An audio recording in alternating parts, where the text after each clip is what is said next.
Happy Halloween. It's been a wet one, but I suppose that's a consequence of living in Britain, I suppose. Um, been alright actually. Uh, Surprising lack of people out on the streets, but I think people are just too scared to. Because of the coup, obviously, people are scared to go out and do trick or treating. Bit silly, but oh well, can't help it. But quite a few decorations though. A few pumpkins and skeletons and ghosts and that and windows and stuff. I've got some black metal posters up. That's about as close as I get. Um, yeah, been all right.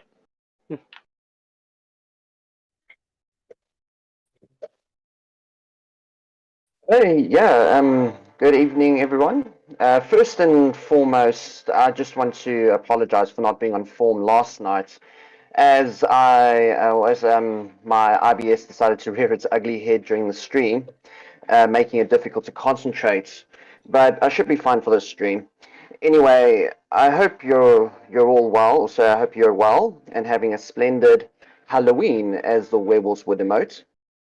I can only imagine what the scene must look like over there in America and Europe. Houses and buildings adorned with decorations, pumpkins galore, children out and about in their costumes, ready to partake in the customary traditions of Halloween, and an overall sense of community of people interacting and simply having fun.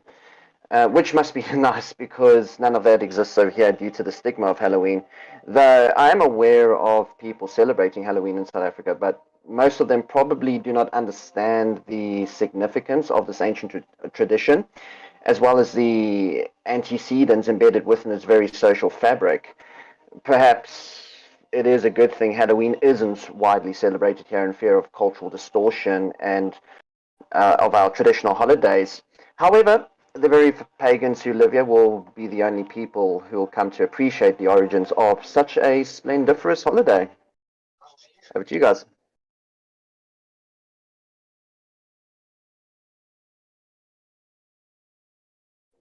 You're welcome.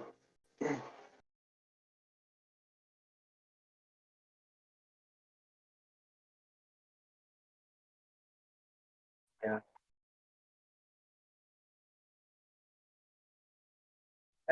Yeah, yeah,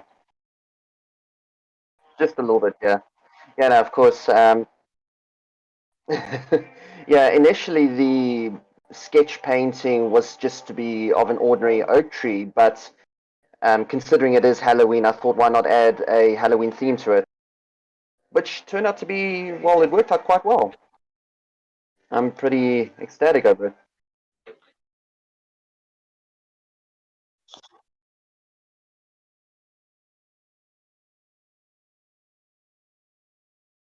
Yeah, yeah, no, of course. I can always sell it without the Happy Halloween.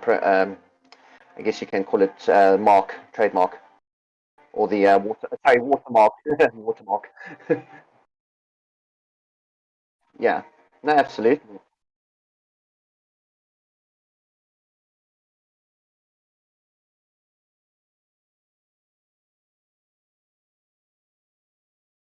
All right.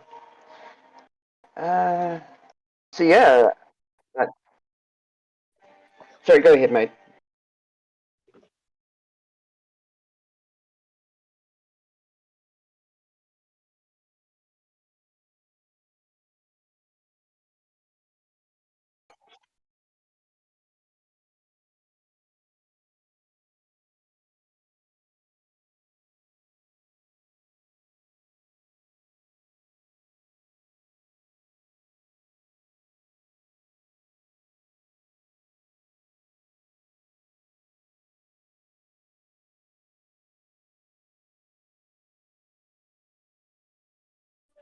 yeah.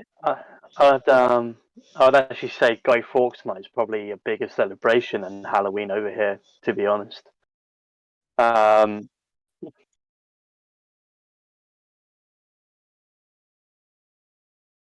yeah, yeah,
See if it counts.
Ah, There you are. Oh, you're back. oh, you're back.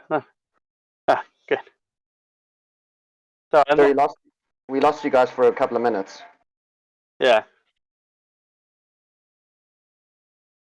No, no, we heard No, not absolutely really. nothing. No. um.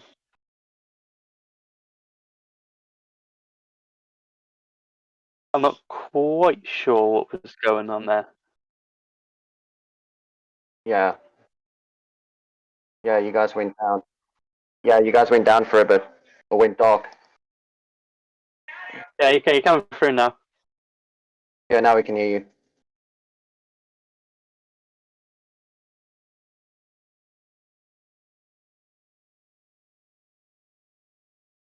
Oh, Ah, modern technology.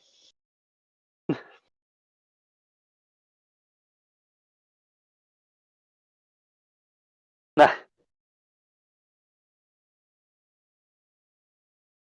mind you, I've had issues like that with OBS as well. I think it's just a software problem.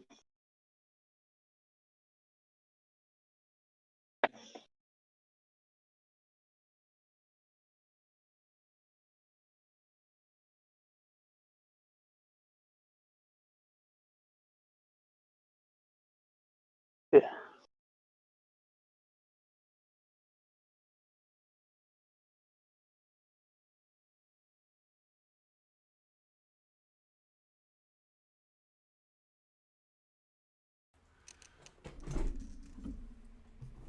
There we go.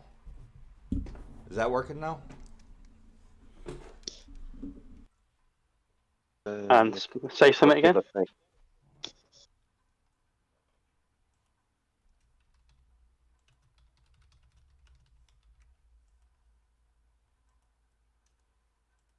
Okay, can you guys hear us? And Yeah, well, me, I can hear you. I expect Wolfie can too. Okay. Yeah, Back and to just the softly I one have up. it fixed for OBS now because I just switched mics. Let me see if I can hear you through YouTube a second. Hello, hello, hello. Okay, apparently they can hear us. Okay. Ah, okay. Excellent. Okay, that was the backup mic for the stream is what we're running on now. So if this one goes out, I'm gonna have to restart it. I still can't hear anything. I'm listening to YouTube right now.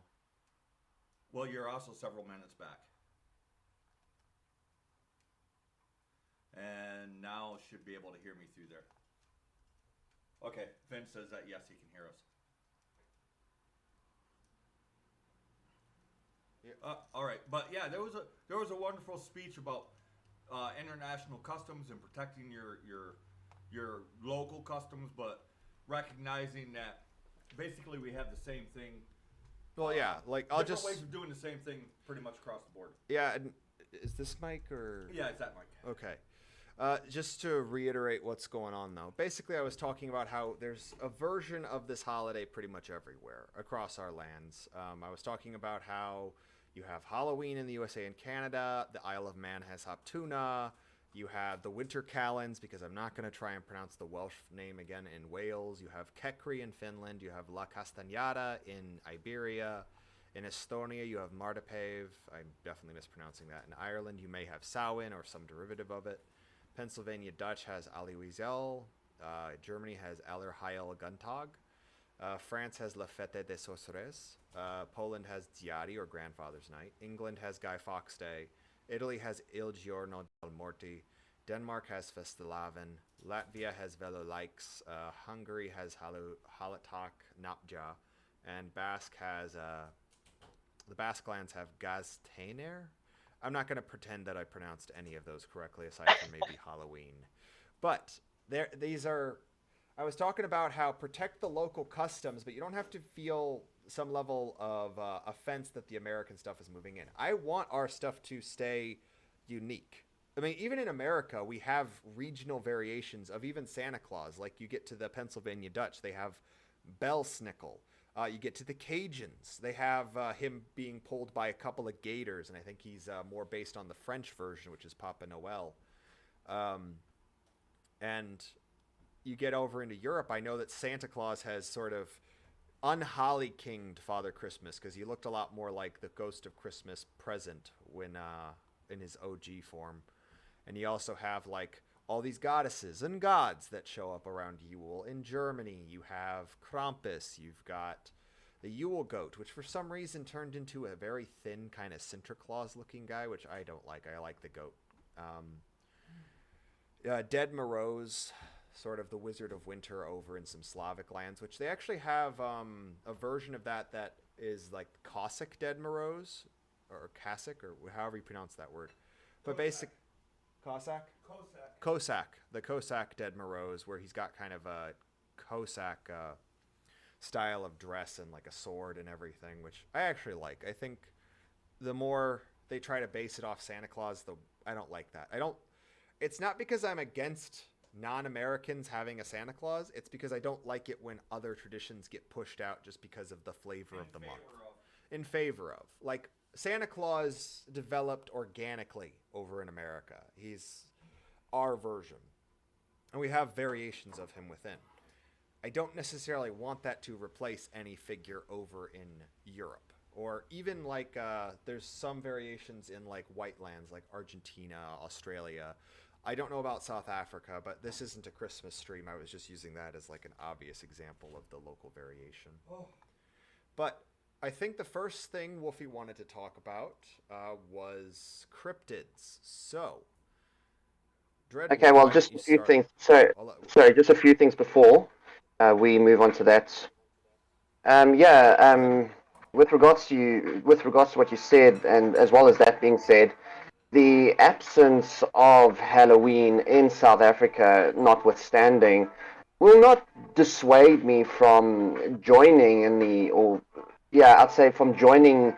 the festivities alongside my friends in the Northern Hemisphere, because I'm still connected to the ancestral ways, regardless of distance, season, location, and so forth.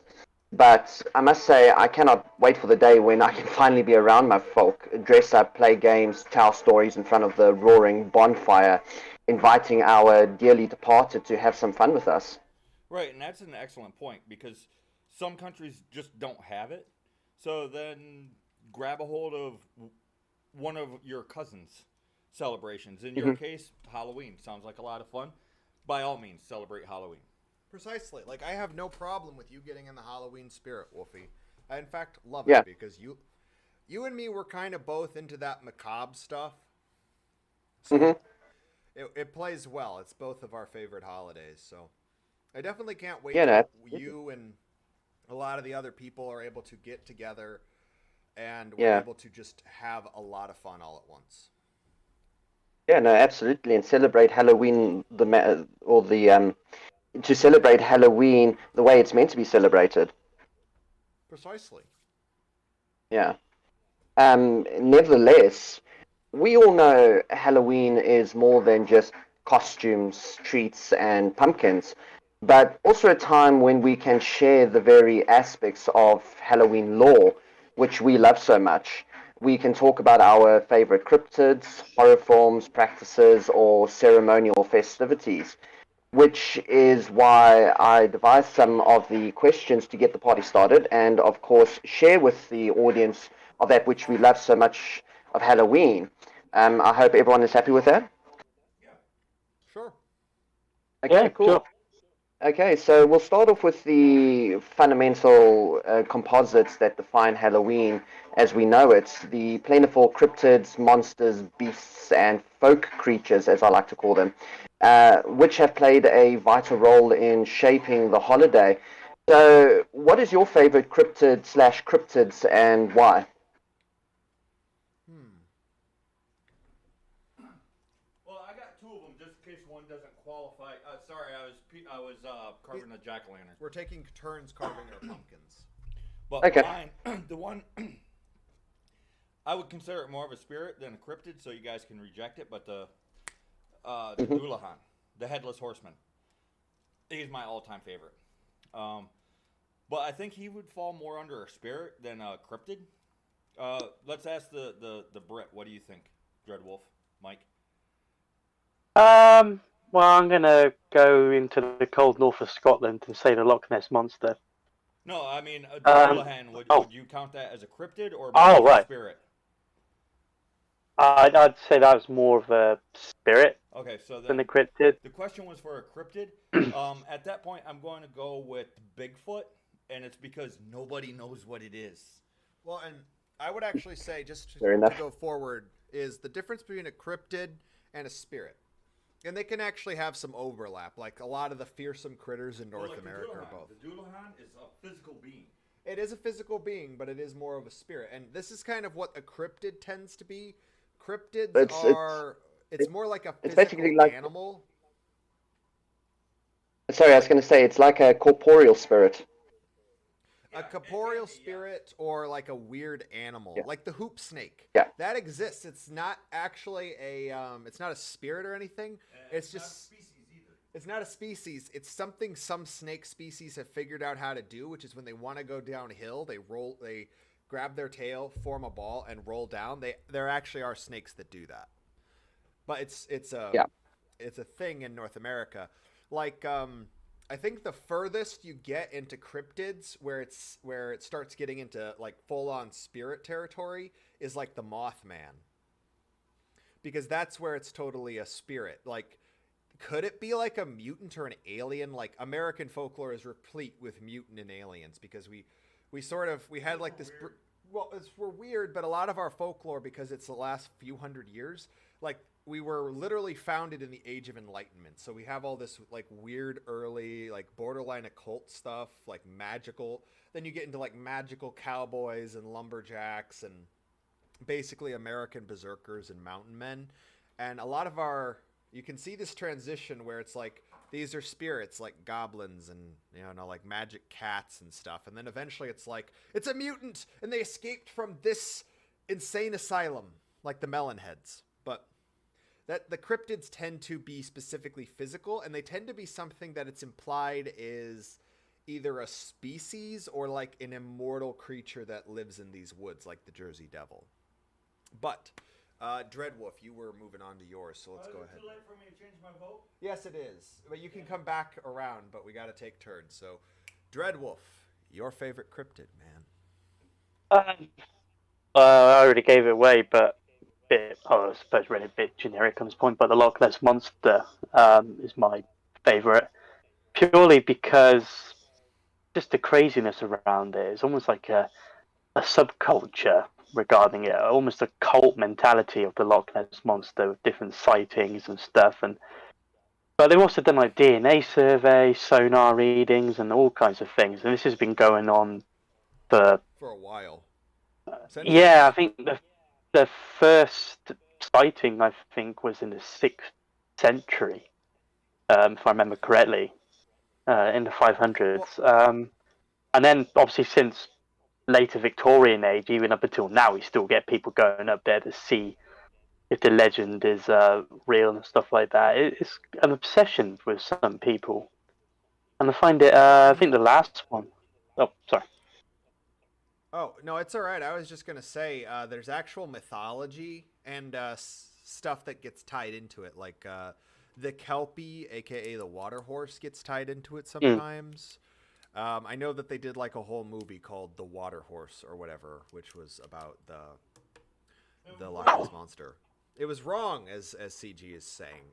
But they also, there's a Scottish myth revolving around Beira, where she had a maid, Nessa, and the maid was very careless, so Beira turned her into Loch Ness, and then once per year she comes out of the loch in spirit and sings a woeful song. So Loch Ness is technically a goddess, and hey, Nessie's as good a form as any to take if you wanted to be corporeal in your own in the lake that's technically your body, but. You were getting into some interesting Victorian stuff. I didn't mean to cut you off there. Go right ahead, man. It's just like people have been claiming they've seen it since the Victorian age. The 1870s was around the first one, if I remember correctly. And there's I can't remember like the famous photograph of Nessie from the 30s. Where I think it was basically just a plyboard cutout or something, whatever they used back in the 30s of the monster.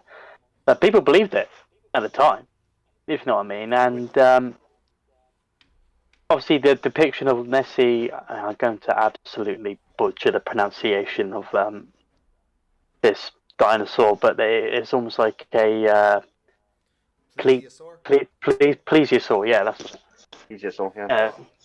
Well, and technically, plesiosaurs are not dinosaurs, because dinosaurs were specifically like a certain group of the land-dwelling ones, because like the flying ones are pterosaurs, they're different. And then like the plesiosaur was a kind of water-dwelling reptile, which is not technically a dinosaur. But that's just how that sort of thing works, and that's actually led into some folklore and some literature. Like what is it? It's a famous book by I think it's Sir Arthur Conan Doyle, Journey to the Center of the Earth, and there's like a whole land where the dinosaurs never died out. Lost World. Yes. Yeah. Very underrated, actually. Anyway, moving on. But yeah, it's obviously a lot of these legends just stream out because people. I reckon a lot of them is just like say you got kids and that growing up there, they've gone swimming, and then the parents have said, "Oh, don't go in there, the monster will get you," and it kind of builds up from there. There's Oh yeah. a lot of that is even now. If we're not even talking back then, it happens even these days. Oh, if you go in there, the beast will get you. We got our dad told that. Yeah, Like, we know it was rubbish, but. Well, like the Grindylow, for instance. I know that doesn't even technically have a form. It does appear with a form in like the Harry Potter movies, but that's because D&D gave it a form. I think the Grindylow was originally something like it was basically like seaweed. It was undefined. It was like just a typical boogeyman. But before we swing right back around to CG, Wolfie, what's your favorite cryptid?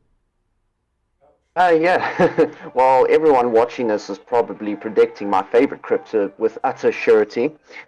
Yes, you guessed right. My favorite is indeed the lycanthrope, or commonly known as the werewolf, because I'm going to speak from a Scandinavian standpoint, whereby wolves and werewolves have been an integral part of our culture as well as folklore, especially the ironwoods of Jotunheim. Ike will probably have to correct me here. I think that's No, correct. that's correct. Okay. The troll women / witches would appear in the Yeah. form of wolves. So it's a whole Yeah. it's a whole shamanic thing, and here's the thing: is it's not just one part of Europe. Like it's Scandinavia, it's pretty big there. It even shows up in the Volsung saga. But then you have like the legends of the werewolves as the hounds of gods and Christianized the Yeah. Baltic area. And then you have the werewolves that fought with the Great White Wolf against Rome in Dacia. That's a fascinating Werewolves story. werewolves of Ireland, the werewolves who are the priests of Mm. Smargol in the Slavic lore. You have stories of like Romulus and Remus and the she-wolf. You have, of course, the famous one of King Lycaon, which here's a fun fact. In Arcadia, where I think Lycaon was Mhm. king, Zeus is actually depicted as a wolf, at least at some Oh, point in yeah. history. Yeah. Well, Yeah, that's great. Well, and it's I think people forget that the Greek and Roman stuff, what we have is highly civilized. It's not what it originally was. Like I think somebody pointed out like the story of Oedipus, which is now taken as like a whole weird Freudian thing with well, he wanted to fuck his mom. No, he didn't know it was his mom. His mom was just banging hot. But well, hey, if you had a MILF who still looked like she was Yeah. in her 20s, and if you married her, you got to be king of a whole area, and you had no idea you were related, Yeah. you would tap Fair that enough. MILF. You would tap that MILF. But the, what is it? Oedipus, there's actually bits of that story that imply it was originally something, for lack of a better term, I hate using this word because it's not European, but if I use the word witch, no one knows what I mean by it, so I will use the word shamanic. I hate using this word because it's not European and it has connotations that are not European.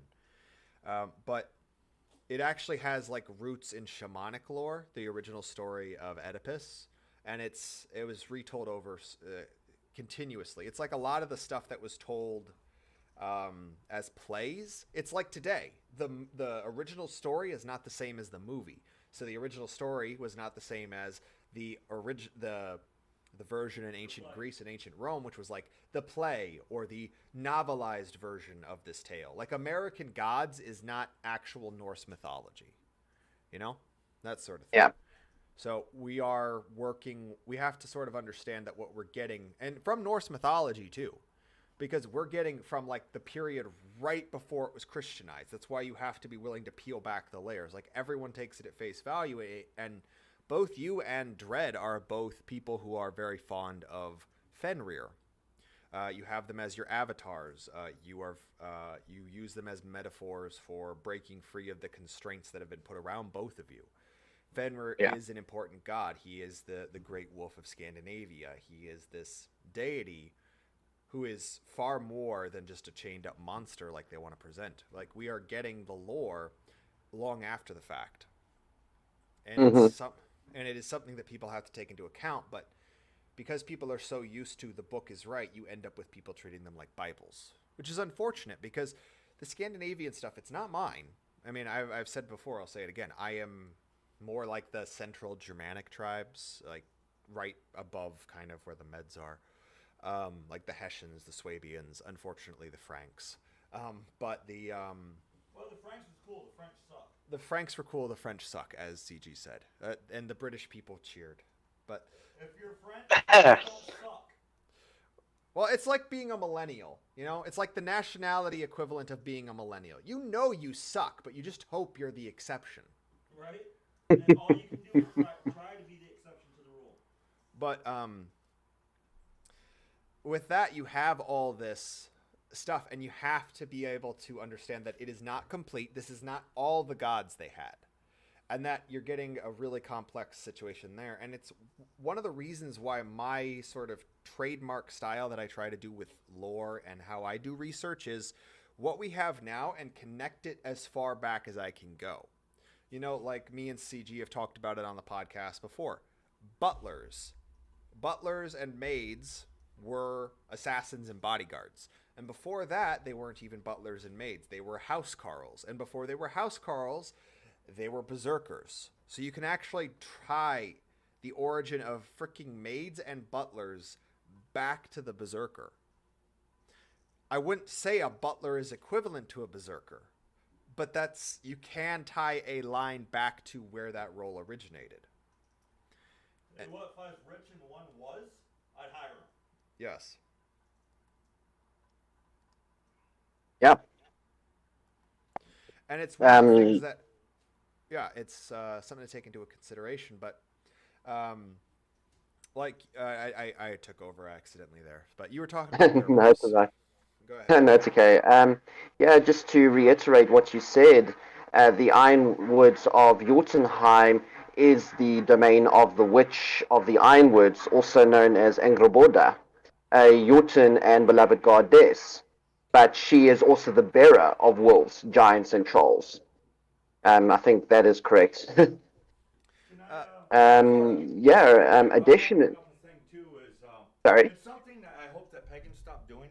Again, I was out carving a jack-o'-lantern, so you guys heard me walking from the kitchen up here. But everybody refers to all of the female deities as goddesses, and that's actually, and it might apply because I don't know who all the Disir was. I think that's the word, but it's a specific tribe of female deity. Through from what I can tell, through most I'll use the word pantheon. Most families, there we go. Most families of deities, male or female, they're just called gods. So it's something that I hope that we can break ourselves of, is calling all female gods goddesses. That's in reference to a specific group of female deities. Well, and the Disir, Mm-hmm. because I know what you're referring to. I did use the right word. Yeah, Disir. Also, sometimes there's another similar word called Edisi. Not to derail, but It's female. That is fun. It's what people would call goddesses. And they're almost more of a spirit, but some gods get goddesses. Here's the thing: is you have, in especially Norse lore, you have Disir, you have Nornir, you have the Valkyrie, you have the oh man, there are so many words. Volvas. You have Volvas. I was going to say, yeah. And there's more. There's more subgroupings. There are more and more than I can probably name right now. And they all overlap, but they're not all the same thing. For instance, No, absolutely. I would imagine they would have different roles, hence why they wouldn't be the same. Yeah. Well, and it's a selfish reason why I want us to stop doing that. There's two of them. One is it helps to put a stop to the conflation of the deities, saying this one is the same as that one. It makes it harder to do if we recognize that they're different groups. The other is I want to stop feeling like the oddball out, because I habitually, and you can ask the lore keeper in private, I refer to all of the deities, male or female, as a god. The Morrigan is a god. She's not a goddess because she's not part of the Disir. Well, like a famous example of this bleed over is So help me stop feeling weird.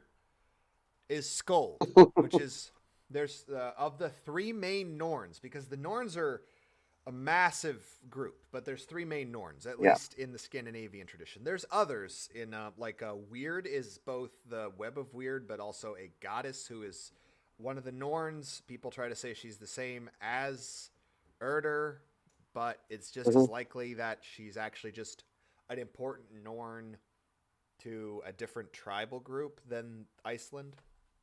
But Skuld is both a Norn, in fact, one of the three most important Norns, or most famous Norns from the Eddas. But she's also a Valkyrie. And people will try to say, okay, this is a different Skuld, which I guess, hey, it's so rare for people to admit that gods who have similar names are different. I'm willing to roll with that. I'm willing to roll with it. Considering how many times I have to fight with people over that. But it makes sense if you think about it, because the Valkyries they use the entrails of people to weave the fates of battles. So what do you have with Skuld? She's the what could be, what should be, the potential of what could happen. So it would make sense that she'd kind of roll with the Valkyries on her downtime. But Why not? Yeah, because why not? But that's part of the complications with paganism. Is it is both more simple and more complicated than it is when it's presented. Yeah. It's bigger is what it is. It's not more complicated. It's just bigger. Bigger is a better word, because, like, for instance, in Germany, there's traditions of leaving out sewing equipment for the good women, which usually appear in threes, which you immediately think, oh, hey, maybe this is, like the Norns or the Weird Sisters or something similar. But it also might just be the female ancestors, because that's what most of the good women are. They're the spirits of the dead female ancestors. But there's also goddesses that roll with them, because the gods are divine ancestors, whether they were gods that just, played the pelvic pinochle with a human, or they are ancestors that ascended, which does happen. And this is where complications set in. Like, for instance, myself. I am primarily animistic and ancestor veneration with an emphasis on the bear cult. There are gods and goddesses I value higher, like Holda, Krampus, Perchta, Wotan specifically. But for a pumpkin, to honor a deity that's very important to me, I carve a bear paw every year. And it's in reference to the Bear Mother. And we also try to do a Tiwaz in honor of CG's tribal god, which is Tyr. Yeah. If Wolfie was here, we'd probably do something to honor Fenrir. Such as a fang or a paw. Fang or a wolf paw. Probably a fang. Yeah, probably a fang would be far more fitting. Yeah. Yeah.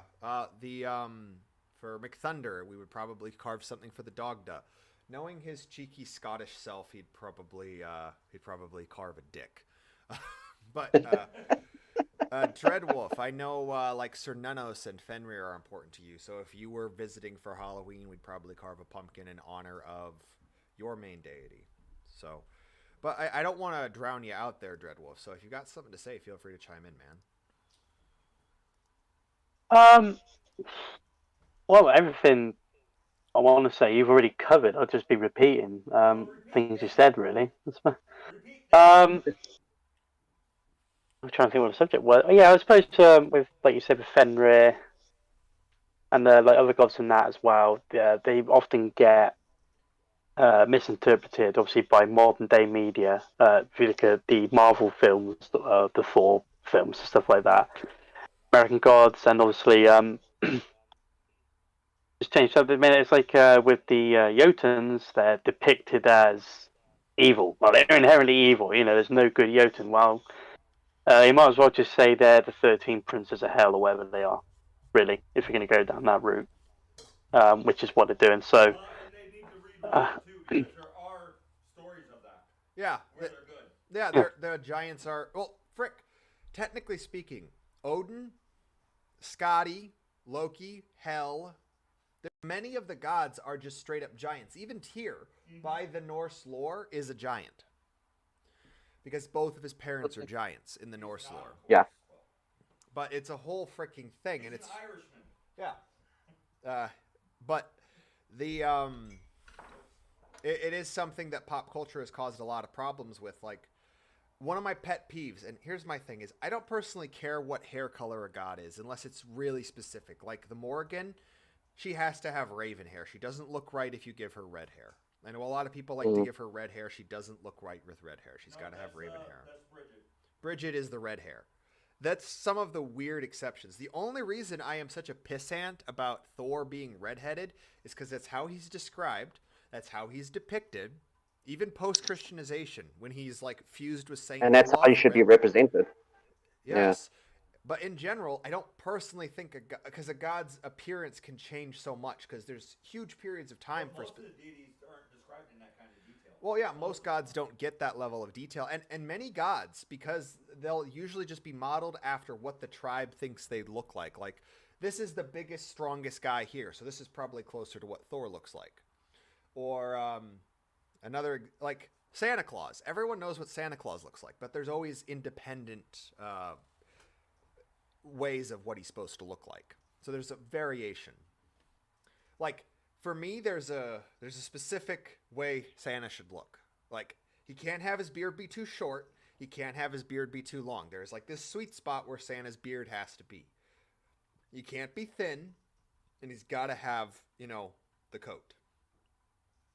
You can be a little bit changeable with the coat. He can be softer. Yeah, he can be softer. He can be harder. It's a whole freaking thing.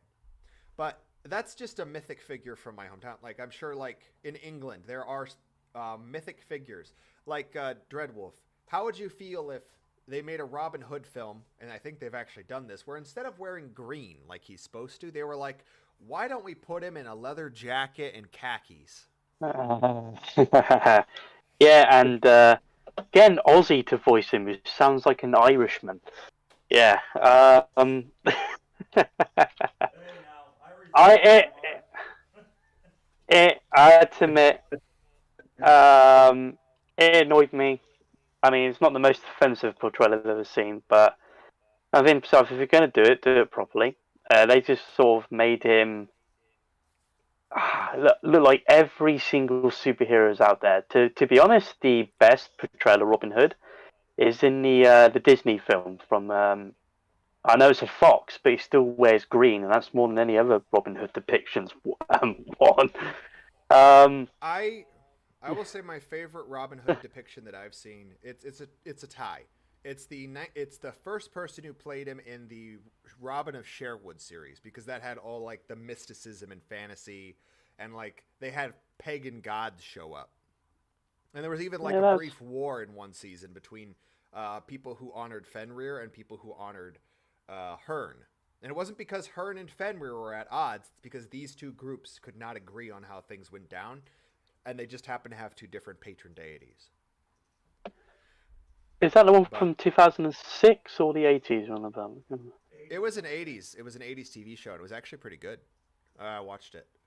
And then the other one I like, and it's mostly just because I saw it when I was a kid, and I understand it's supposed to be satire. Men in Tights. Yes. I don't know you anymore. Get out. It's mostly because it sends up all these tropes. And I actually think it's probably one of the best cast versions of Robin Hood. Specifically Robin. Everything else is hard to take seriously. But that one actor, he was pretty much... He was in Robin Hood Men Tights, and he was in Princess Bride, and everything else he's been in doesn't count. That is what he's in. Oh, the blonde guy? Yeah. But there's he's actually... Yeah. Well, it's actually less... Oh, sorry. It was specifically sending up a bad Robin Hood movie, which was the one that came out with like the... But it was supposed to make fun of it. It was basically sending up these bad Robin Hood movies that had been churned out. So That's quite cunning. Because well, and yes, everyone likes to shit on Mel Brooks, but I don't. Yes, some of his movies are borderline unwatchable, but like I will say, Robin Hood Men in Tights, at least when I was a kid, I thought it was funny, and it exposed me to Robin Hood, other than as, a furry character. Yeah. But absolutely. And there's just some hilarious bits in there, like the blind servant of Robin Hood's family, where he shows up and he's like, "Oh, Master Robin, you've lost your arms in battle, but you grew some nice boobs." Yeah.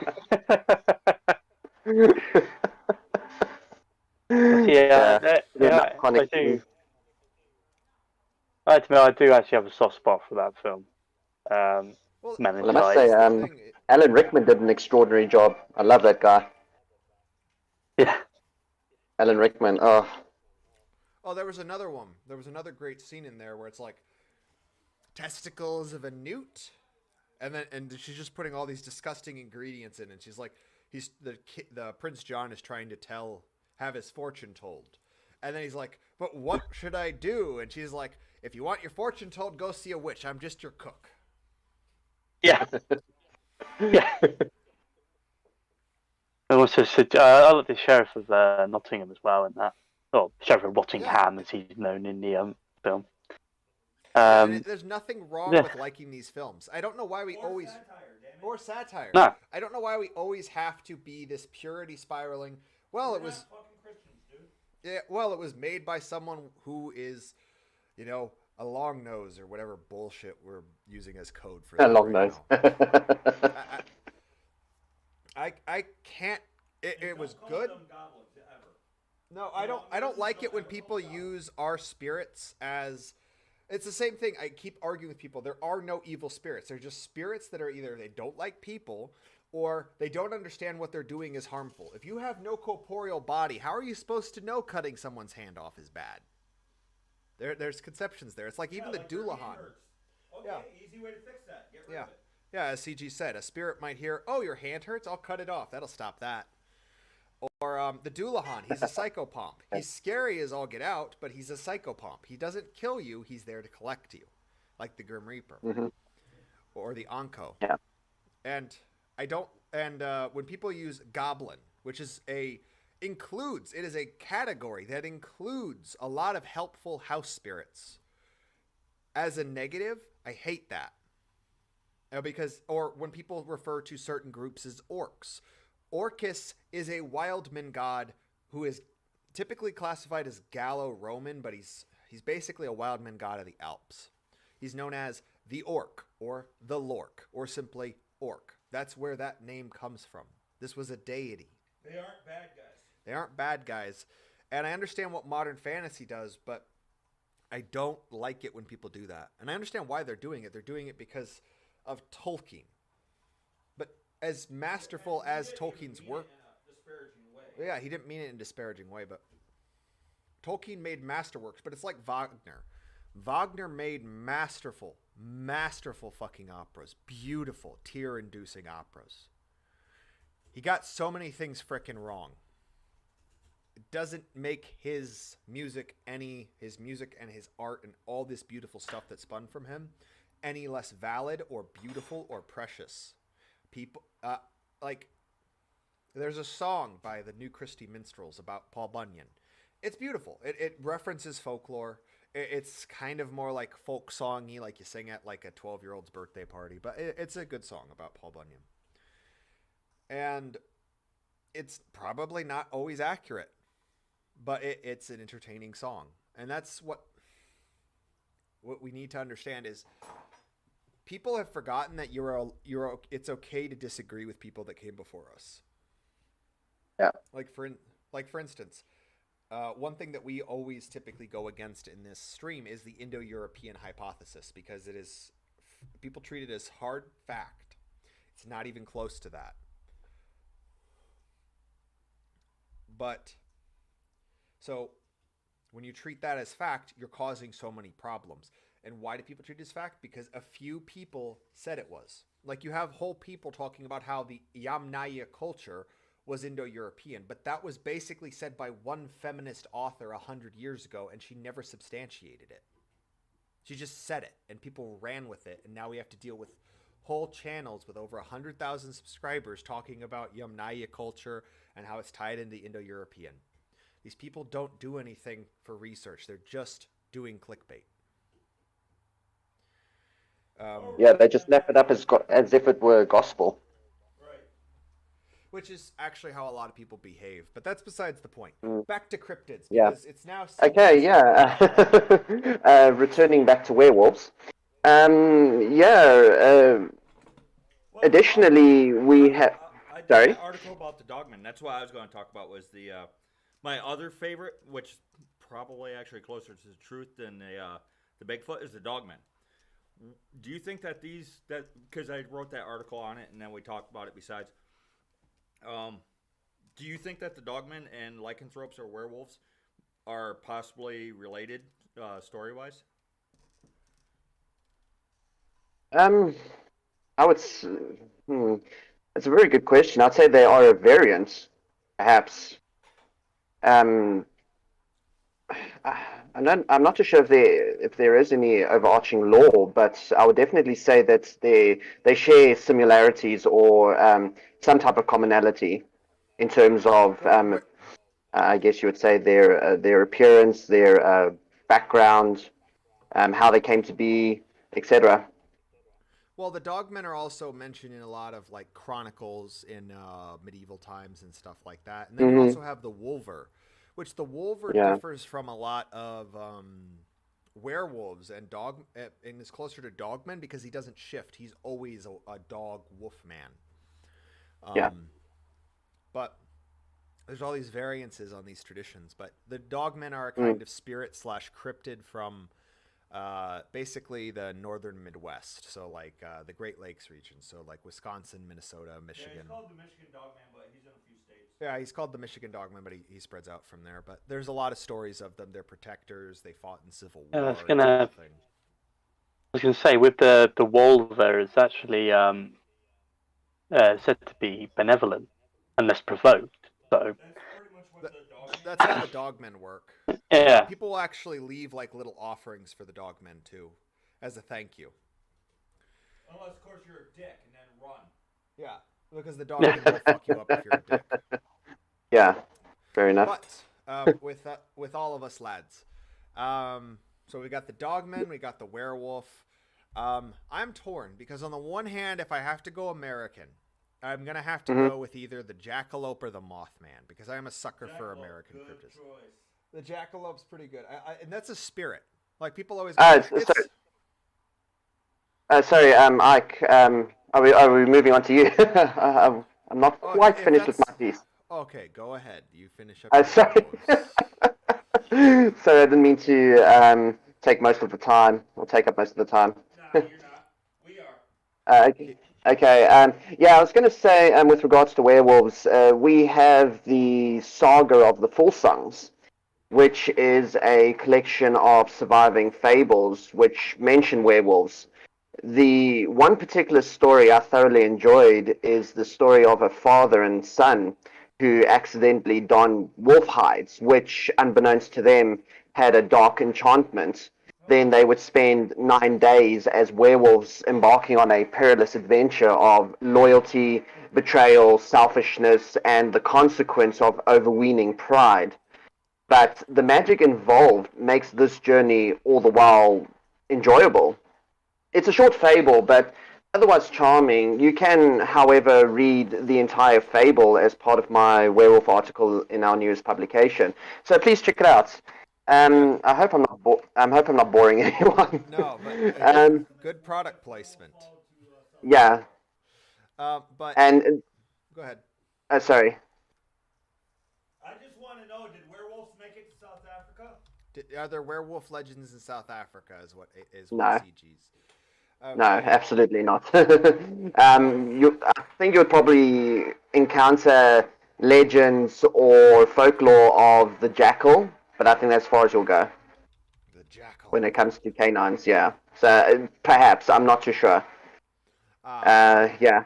Well, that's. But yeah, and unfortunately, when it comes to lore here, I'm not quite well versed. Therefore, I have no opinion. Well. Yeah. Whatever. It does its thing. It does the thing. Yeah. Then of course you have the Ulfhethnar, or basically the wolf clan of Scandinavia, who adopted similar traits of the wolf or werewolf. They were thought to be a formidable class of Norse warriors who are basically the counterpart of the berserkers, except the Ulfhethnar adopted the lupine aspect of their nature instead of the Ursine or Ursine aspect. The name itself means wolf hides, because they would fashion their regalia from the hides of their totem animal, which I suppose could have deep-seated meaning and purpose, one of which is tapping into the essence of their animalistic identity. As far as I'm aware, there are accounts of the Ulfhethnar fighting on the battlefield in a trance-like state, naked with their traditional wolf garbs, displaying the typical qualities of a ferocious wolf, such as howling, roaring, snarling, or just running amok. Well, Now, of course... let me bring up one valid reason to wear wolf hides onto the battlefield. Okay. Yeah. Scary as fuck. Yeah, I mean, imagine absolutely. facing a group of guys basically dressed up like animals, and they're kind of tranced out because they're so focused on wanting to kill you, and they're howling and they're snarling and they're foaming at the mouth and lunging. Yeah. there's a deep-seated psychological reaction to that. Well, well, and there's also they don't get talked about as much, but there were also boar berserkers as well. I use the term berserker as like a classification category. Well, it's because Ulfen has not entered the English lexicon, but berserk has. Right. Which is why we use that term. Even though it's not always a bear as the totem animal, as you pointed out with the Ulfhendar. But these gods and these deities and these cryptids, to get kind of back into the cryptid we were talking about. Well, he was talking about the Ulfhendar. Oh yeah, you want to keep going? Yeah, if I may. Go ahead. Yeah, with regards to the Ulfhednar, now, of course, when we talk about a trance-like state, there will be a few people who undoubtedly say, well, the only explanation for such wild behavior is that they may have been on drugs in order to rationalize such traits. However, the unexplained is not necessarily influenced by drugs or some mind-altering substance. They may have possessed the uncanny ability to connect to their innermost animal that would transform them in an instant. I cannot say for certain because I'm not a historian or whatever, but to infer they were on drugs is intellectually lazy. Yeah. Well, it's very common. And it's slanderous. Yeah. Yeah. And it ignores a lot of human biology because even now, like you'll see people boxing and it looks like they kind of go into a trance when they start doing really good, and all of a sudden it's just they was losing, and then something happened and they just ripped the other guy apart. It doesn't require him to drink a mushroom tea. Yeah, I mean that could be due to a rush of adrenaline, or something even further. Just whether it's spiritually something that is definitely neurological. Well, and it's one of the things that annoys me is part of the thing that a lot of experts will do with paganism is they treat it as if it was foolishness, or they try to take it from the perspective of the modern day. Well, and quite often, too, they'll guess and then present their guess as fact. What he just said. There are people that'll guess, put their guess forward as fact, and that is really common. And it's one of the reasons that I get so bent out of shape when some people say certain things is because I know where that came from, and I know it's not real. I know that it was pulled right out of their ass, like the mushroom thing. That's not how tripping on mushrooms works. No. So it's just a falsehood, and people are running with it because reasons, and they treat like. Well, why did they think next thing. Well, like for instance. Yeah. Go ahead. Sorry, go ahead, mate. I was going to say because next they're going to rewrite the whole idea of trance-like drugs by saying that perhaps the Vikings took ayahuasca or something like that. Well, the reason why they do it. You just watch it, yeah. I think it was the Middle Easterners and hashish. That's what started that whole academic phase. All right. The hashish warriors, and while they was described the same way, so it must be the same thing. No, no, it mustn't. Yeah. Well, and that's the other mistake a lot of people will make is they will say that they will use other cultures' things as if we did them.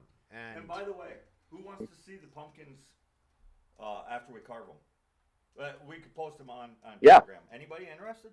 See them lit up. That would be awesome. Yeah, sure. Yeah, they absolutely. Suck, but we're trying. It's the effort that counts. Well, the reason why I thought it might be important to show it is because, like I was saying yesterday, every time this year they show these intricately carved, immaculately lit up pumpkins, and then there's people that's like, I can't do that. So then they don't do anything. Ours are fantastic. We put some effort into it, but they're pretty far from fantastic. Because I want people to do these things. It's important for us to do these things. Yeah. Okay, I'm done. I was just wondering if anybody would be interested in seeing them after we get done with them. Yeah, I am. Yeah, I am. Most definitely. Well, and sorry, just one more thing. Nevertheless, the Wolfman appearance in combination with the attributes of a wolf lends credence to the myths of ancient wolven beasts. Now, of course, werewolves are not exclusive to Northern European cultures. They can be found everywhere. But we'll be here all night if we go through all of them. So I thought I'll talk about werewolves from a Scandinavian cultural perspective, though there are times I know a lot of people are going to think about this one. They will think to themselves that okay, this is a little strange. But though there are times when I would imagine Fenrir to shapeshift into a werewolf. But of course, I won't distort the ball. It's just cool to imagine. Mm-hmm. Yeah, I mean, why not? Why not? There's Yeah. nothing in the lore to say that that was the case, but it does make for some really cool imagery.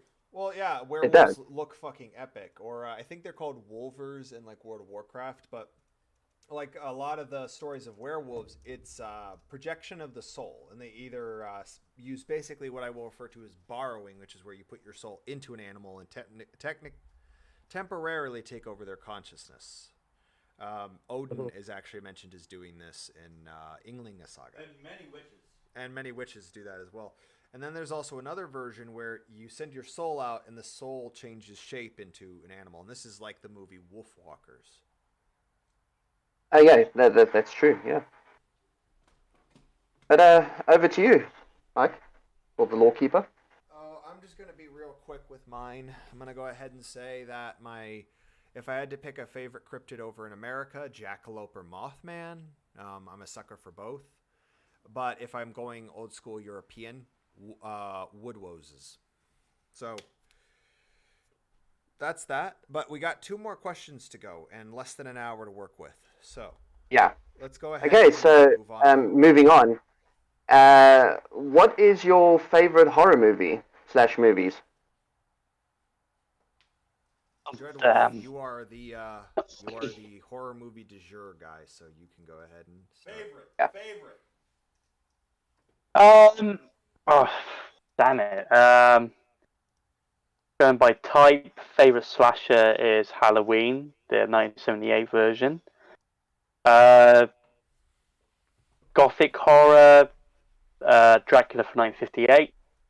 Because it's got Christopher Lee and Pete Cushing in it, 2 of my all-time favorite actors. All-time favorite? Oh, damn. Probably The Thing, John Carpenter's version.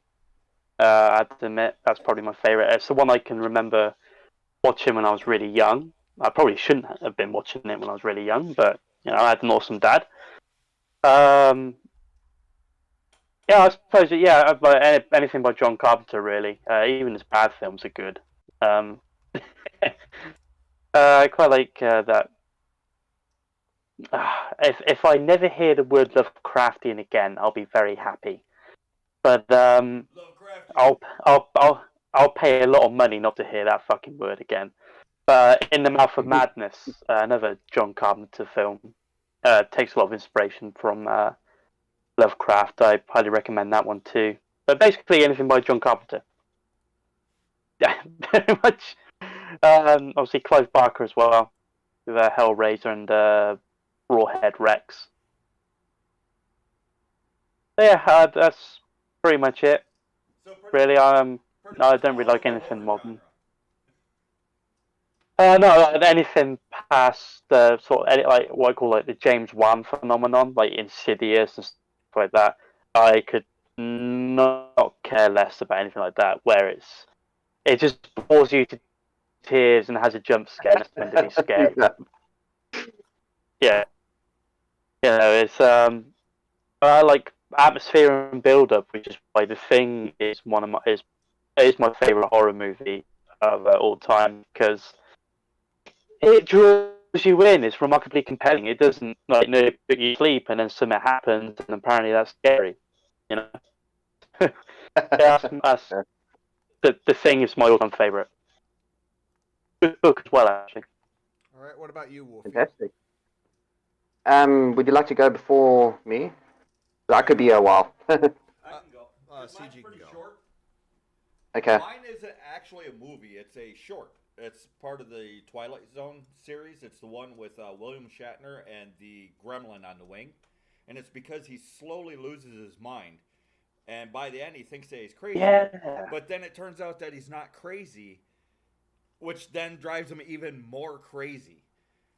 That Mhm. is, to me, the peak of what it is. It's an amazing short section that to me encompasses a lot of what horror is without getting into the slasher aspect of it.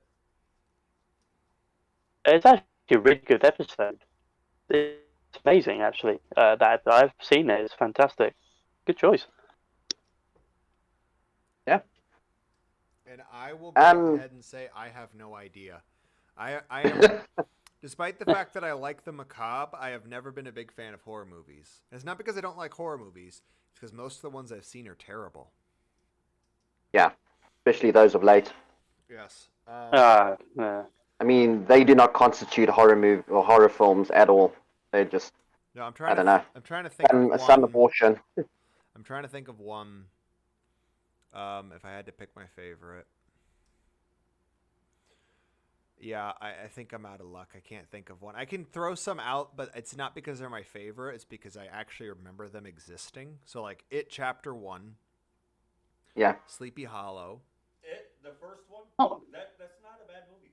No, I'm trying to think. About That movie gave me endless nightmares. Did you ever It's The original TV show? No. But No, not the Uh. TV show. The movie. the ones that came out in the Amityville last... Horror, it's The about last... the house. The Amityville Horror? No, I haven't seen it. Oh, dude, we gotta watch it. Just because it's a classic. I guess you could throw Ghostbusters in there, but I count that as a comedy, not a horror film. Well, the 2016 one's a horrific experience. Yeah. That's not a horror film. That's a horrible film. But oh Yeah. man, oh man, Uh. they didn't understand Well- anything about that movie when they made that crap shack. Yeah, well, they had no intention of making a good movie. It's literally, well, we're not going to go into it, but we all know why. Yeah. Yeah, we all know. So Wolfie, go right ahead. It's your birthday ish. Okay. Go ahead. Belated birthday. Yeah, I'd say my favorite horror movie is definitely Friday the 13th. It's just one of those series which could easily captivate me in spite of the cheap horror effects, but that is what made the movie enjoyable because the effects were done on a natural scale instead of CGI, for the most part. Friday the 13th had the eerie vibe which would induce tension throughout the film. Some of the scenes were predictable, but others well planned that would often catch the viewer off guard. Then, of course, the star of this show, Jason Voorhees, and his signature hockey mask. I do believe he is a well-designed antagonist who could easily blend in the dark, stalk his victims before bludgeoning them to death with whichever weapon available to him. The tension would never dissipate. Why? Because people back then knew how to make a horror movie without suffocating it with so many predictable or predictably cheap scares and senseless dialogue to the point at which the movie loses its horror aspect. In most cases, the Friday the 13th movies knew how to stimulate the dark, dreary, and windy environments by a secluded lake, which made Jason more menacing, I suppose. I have the whole... Didn't really clearly show him either in the first one. Yeah, that's why he would always blend in the dark, because they didn't really want to reveal who he was at the time. It just made it far more, I guess, mysterious or enigmatic. Well, and actually, in the first one, they don't show Jason until the very last bit of the film, after he was already supposedly beaten, because the first Friday the 13th film is actually, spoilers, but it's an old film. It's his awful. mom, originally, getting revenge for how her son was treated. And then it turns out, like, this deformed, like, undead monster has been living in the lake and gets the final girl at the very end. Yeah. Yeah. Yeah, because it's actually his mom, which is, I think, that's part of why they didn't show him, is because it wasn't him. But one of the most horrifying parts to me in the whole, well, not the whole series, but in the first few films, is that he never runs. He gives chase, but he's never in a hurry. He's just plotting and methodical. Yeah. And you cannot Yeah, escape. No absolutely. matter how fast you run, you cannot escape. He'll find you, yeah.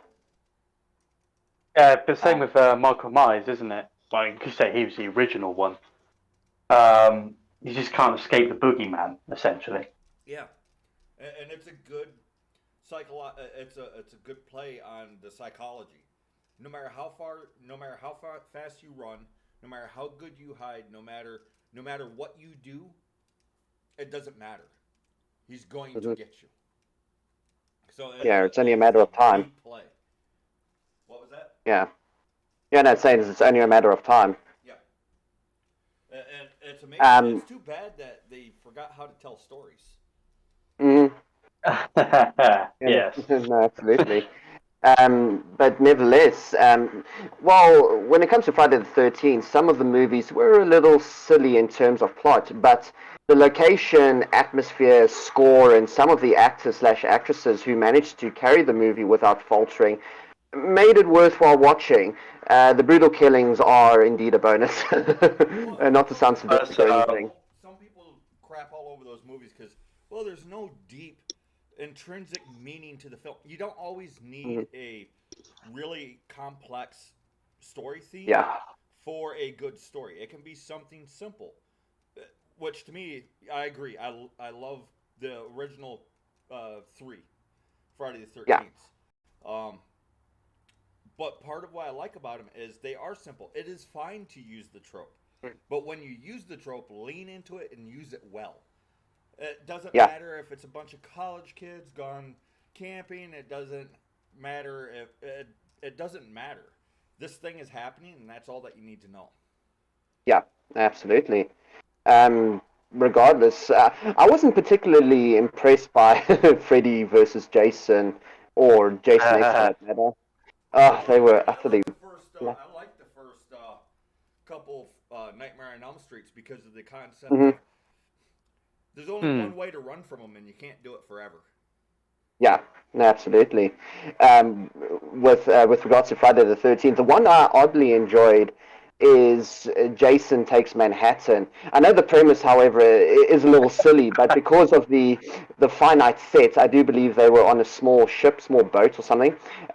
It made the movie far more entertaining in a heart-pumping, spine-chilling sense, throwing people overboard, smashing a helpless victim's head through a bathroom mirror. That's But pretty funny. it's like But I told you last night. They yeah, should have called the film "Jason Eventually Takes Manhattan." yeah, You know. eventually. But no, it's But they're good films. yeah, no, Well, most of absolutely. them It's anyway. just you have to endure the first hour of it. Yeah. But yeah, no, great times, and yeah, you'll have to endure the first hour. Eventually, the movie will make it watchable. Or I'd say probably the second hour, the movie becomes watchable, and thus it sort of concludes quite well, which is great. But I think the reason why many of the classic horror work, or say the horror films work so well, is because the film producers had limited resources, one idea, a reasonable cost, and a well-defined antagonist.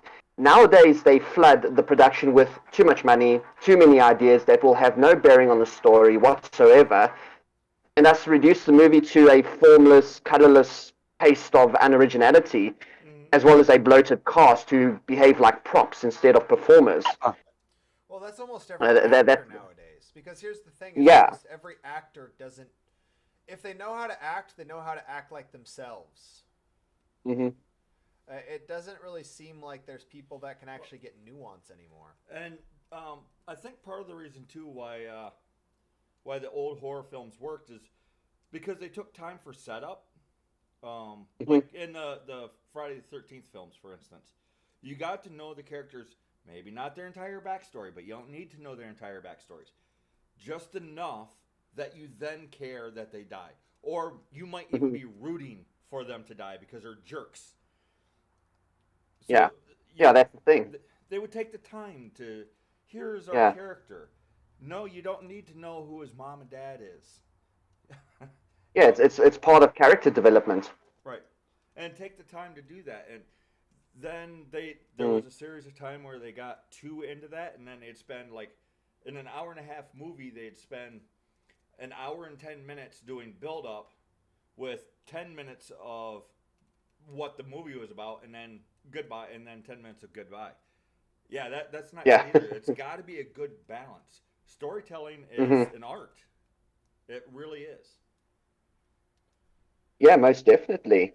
Um, but that being said, Jason Voorhees is most definitely a Halloween favorite, an enormous hockey mask wearing, machete wielding maniac with a Well, penchant for brutality or revenge. Yeah, give it a watch, guys. Friday the 13th is most definitely one of the classic horror movies slash films that underpin the fabric of Halloween. Well, we've even talked about this before. As a lot of these slasher films, the masks the characters wear have become these new sort of traditional death masks. Of they're almost sort of they've replaced these older traditional masks and become sort of the go-to. If you want to be scary, you've got like the Michael Myers mask, the ghost face mask. Um, Ghostface, yeah. there's others like Leatherface is another one. But they did. There's a Hmm. whole thing called like the Slash Street Boys, which is a parody of the Backstreet Boys, as like Freddy, Jason, Leatherface, Ghostface. It's a whole thing they did, but they basically parody them. Um, and that's one other thing that I think is important to bring up is that these things do change, and you can add things in. There's nothing wrong with it. Well, and for the more cynical people, they might say, well, those aren't original stories. They're based off from this other thing. Welcome to the world. We continue our Hmm. traditions. That's all that there is to it. And not just the Hyperboreans. All the people can continue their traditions. Japanese anime, that's not new. No, in fact, the original anime was a combination of Disney animation and traditional Japanese art. Well, and Hmm. and then that's where I was going to go with it. Is just straight back to anime based off from the manga. Well, the anime style for the movie and films, yeah, it's what you said. But then before that, it's based off from mangas, which is based off from the traditional Japanese painting stories. Yeah, it's not new. They're just doing different things with it, and it's the same way with our stories. We aren't telling new. We're still telling stories of who we are. What terrifies us? What motivates us? What makes us cry? What makes us laugh?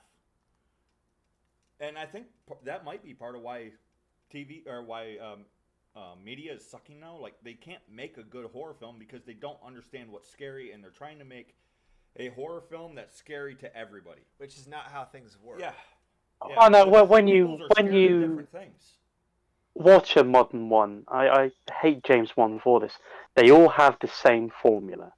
You know, nothing, jump scare. But the thing is, nothing actually happens. So there's a scare, but nothing happens to anyone. No one dies, and all that. Well, and no reason for So that jump scare. Because that's what they're missing is what is it that makes the jump scare scary and have it have meaning? They forget that part. They just remember that jump scares make people jump and scream.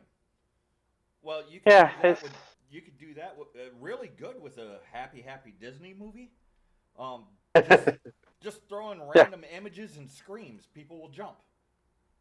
Yeah. I think a horror story. the other thing as well is people's remarkably short attention spans as well. Yeah, but that's a So- whole nother topic. Oh, dude, yeah. Yeah, I know, but that's what I'm saying. It's Hyperborean Radio uncensored topic.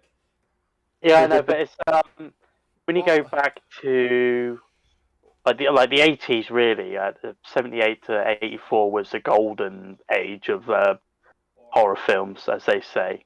I agree. With that, but it weren't just slasher films. I mean, it's like Halloween 3: Season of the Witch. The biggest problem with that film is the fact that it's got Halloween in the title. Is why people don't like it. I want a slasher film. It was like alright, it was a bit far-fetched and a bit silly, but it's still a good film. It's just about like this cult who's trying to take over. It's targeting the kids.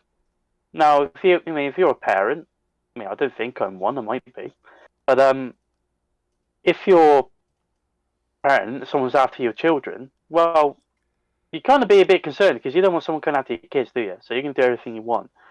So you do kind of have a relatable character as well. Willy's ones because you're trying to open that. The problem I have now with most modern day horror films is I root for the villain because the good guys annoy me. Well, Right? taking As I watched Friday the 13th, the for instance, you do kind of, yeah, in a way, root for Jason, but you're also rooting for the guys running away. Well, yeah. Yeah. Probably, actually, the newest one that I've seen, that I will actually say it's good. Is it great? No, but I really like the concept of it and the way that they tried to do it is, I believe it's called Trick or Treat. It's the one with the kid. yes, Trick or Treat's another. Oh yeah, that's an That was anthology, fantastic. isn't it? Underrated. It's probably the last good horror film made. Yeah. Actually, you know what? That actually reminds me. We need more horror anthologies like Creep Show and Tales from the Crypt. Yeah, but We really could do more well, stuff like that. well, they tried, but they made American Horror Story. Well, And that was yeah, tried and then you have also Pet Cemetery and stuff like that. Yeah. What it is they try to appeal to too broad of a fan base, and you can't do that. You pick a people and start doing stories for them, and it'll do really good in that, and it's going to be good. But if you try doing it for everybody, the best that you can hope for is mediocre. Well, the case in point, it's an okay game. I've just completed Resident Evil 8, or Village if you want to go. And it wasn't that horrifying. And the reason why is because too many people thought Resident Evil 7 was too scary. The fucking horror games are meant to be scary. Well, and that's part of it. It's like- Is people have lost That's their. what made Silent Hill such a popular game. Is it scared the living crap out of people? Yeah, it really, especially number 2. The atmosphere and the tension as well. That's the other thing. Sound is a remarkably important component in horror. Why is the Thief games, or why are the Thief games, not the fucking one from number 4, but the first 3, is because they nailed the sound. Alien Isolation. One of the most Well, and the most important sounds are the ones that you don't hear really. It's the subsonics and the hypersonics. Well, and well, so I'm just gonna say that we got about half an hour left, but I'm actually probably gonna roll out of here a little bit early. Okay. But Did AethelWulf have another question? we can get into the other question if he wants, or we can just roll with this one and finish up with that. Okay. Well, let me wrap this one up. Okay. Well, to conclude, there are other horror films which one could say are my guilty pleasures. Hellraiser and of course Chucky. I suppose I could lump Aliens and Predators together as part of the horror genre, but then again, that is somewhat debatable. Then I have then I have the box set of Children of the Corn, a gory movie with a baffling premise. Yes. I think we spoke of this one before. The Lawkeeper. Oh yeah, the He Who Walks Behind the Rose, that whole thing, Yeah. yeah. And, I mean, look, it had an interesting concept, but wow, the premise. Yeah. And I should not forget about Gremlins. For some reason, I just really enjoyed Gremlins. I like the first one, but the rest of them should not have been made. I didn't know there were more than Yeah. 2. Are there more than 2? Yes. What? I think there's Really? 3 I or 4. What the Yeah, fuck? five, I four of thought there were only 2. No, they made some other ones, but fortunately they went straight to DVD. And that doesn't mean straight to that's DVD why. movies are bad, because some of them are actually really good. But Yeah. yeah, they shouldn't have made 3 and 4. 2 probably shouldn't have been made either. Yeah. But yeah, one could say You it's dump water on the little bastard and feed him after midnight. If you don't learn by the end of the first one, screw you. yeah. The question is, does that mean you just never feed them because it's always after Yeah. midnight somewhere? I think it's Yeah, no, the rules are pretty clear. Yeah. But that but would have been a good concept for him, because I believe the first Gremlins took place in America, right? What Yeah. if it meant midnight after in Japan? Where he So got he's feeding them in the afternoon and can't figure out why they turn into monsters. It's not even midnight yet. Yeah.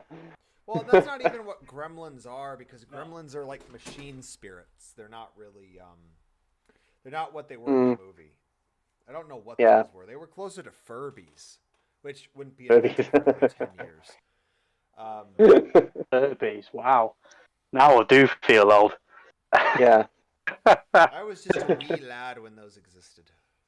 Yeah. But Gremlins, it's just one of those movies to which you switch off your brain and go with the flow. But Yeah, usually with satisfying results. Which we can't afford to do anymore because everything's Yeah. freaking propaganda. On the plus side, it Yeah. seems like some stuff's finally biting people in the ass, like Eternals. Yes. That flop. Oh, yes, yeah.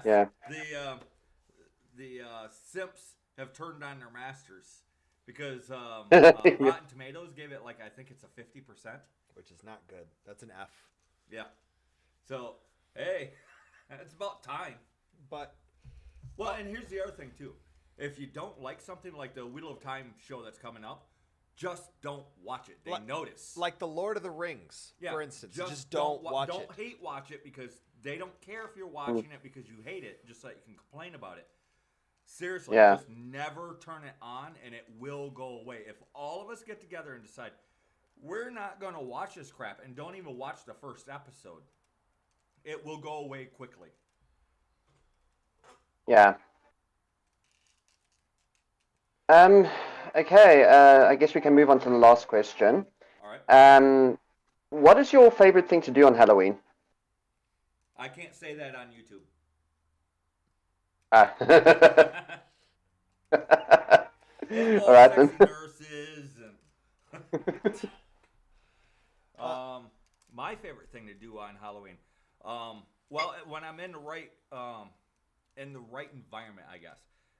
My favorite thing is actually to set up the trials of courage for children, like a haunted forest or a haunted something that they have to go through, and preferably spend hours in, and basically just torment the crap out of them. Why? Because it's hilarious, and some of them actually you figure out who's who, because some of the kids will freak out and break down. Those ones you just remove. I know it's not as fun that way, but you just remove them. But it encourages the children to start displaying courage, which is one of my favorite things actually to do on Halloween, is to participate in those type of things. Well, and for myself, I'll just go ahead and say I actually like to give out the candy.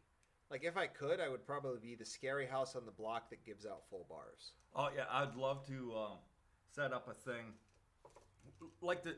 I'm sure that you guys have heard me tell the story of the dentist in my town. He had the big creepy house. He had the iron rot fence. He had I forget what kind of tree it was, but it almost never put off leaves, so it creepy and scary looking. And then he'd do his whole yard up. And you would think a dentist is going to hand out toothbrushes and crap like that. No, he would hand out 6 packs of soda and full-size candy bars. I mean, if you think about it, it's kind of job insurance. Well, that but always... the reason why he did it is because the little kids had to actually earn going up to get the candy. So he believed in actually rewarding that courage of working their way through his scary-ass yard.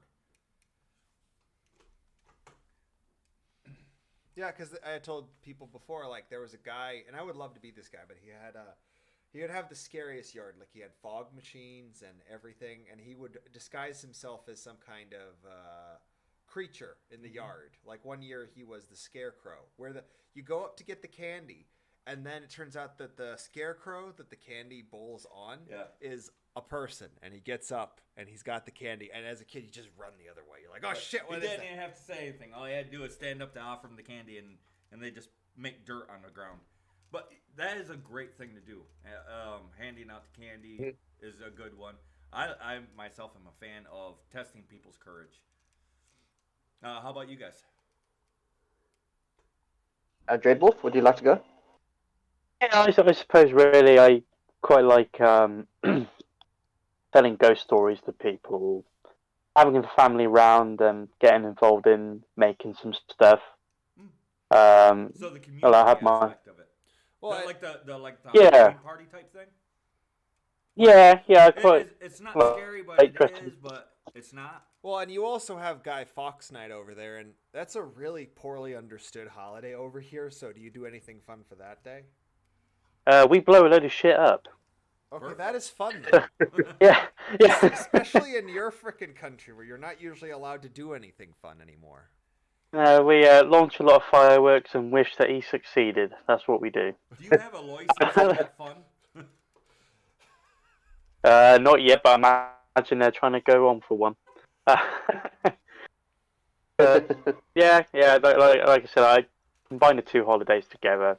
Oh, The festivals really. So yeah, I like dressing up. I like telling weird stories and stuff like that. The macabre aspect of it, I suppose. Really, confronting. I find there's a way to confront your own fears as well. Like for me, I'm actually claustrophobic. I'm petrified of enclosed spaces.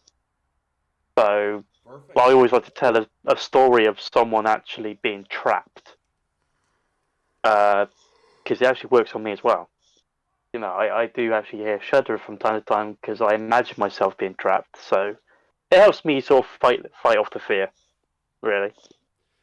well, and I will say one thing that I absolutely find horrifying is how obsessed all these Americans are with the British royal family. I don't care that the younger prince married a divorced black chick. I just want them to But shut we up don't. about her. We don't give a flying fuck over here. That's what makes me laugh. Yeah, you guys are like, they're still a thing. I thought they all died except for that immortal queen that eats their souls. I have no idea why. They're probably more popular over there than they are here. Well, it's because we don't have any royalty. The closest we have right now is Biden. Biden and Kamala. There's your royal Oh, family. no. The news over here describes it as Biden and his beautiful Let's wife, go Biden. Dr. Biden. Or let's go, Brandon. Yes, let's go, Let's go, Brandon, yeah. Let's go. But anyway, Don't forget to clap. let's go, Yeah. Brandon. Let's go. But, man, what about you, Wolfie? I think you're the last one left. Okay. Well, my options are quite limited, but it won't stop me from celebrating some of the activities of Halloween. So I'll probably don my costume and set up a space to communicate with the spirits, probably by my altar, as well as inviting the gods to partake. Maybe playing games of that ilk, but not like scrying or playing the Ouija board or anything. No, it would be, but it would be nice to have a bonfire going, but that would not be appropriate right now.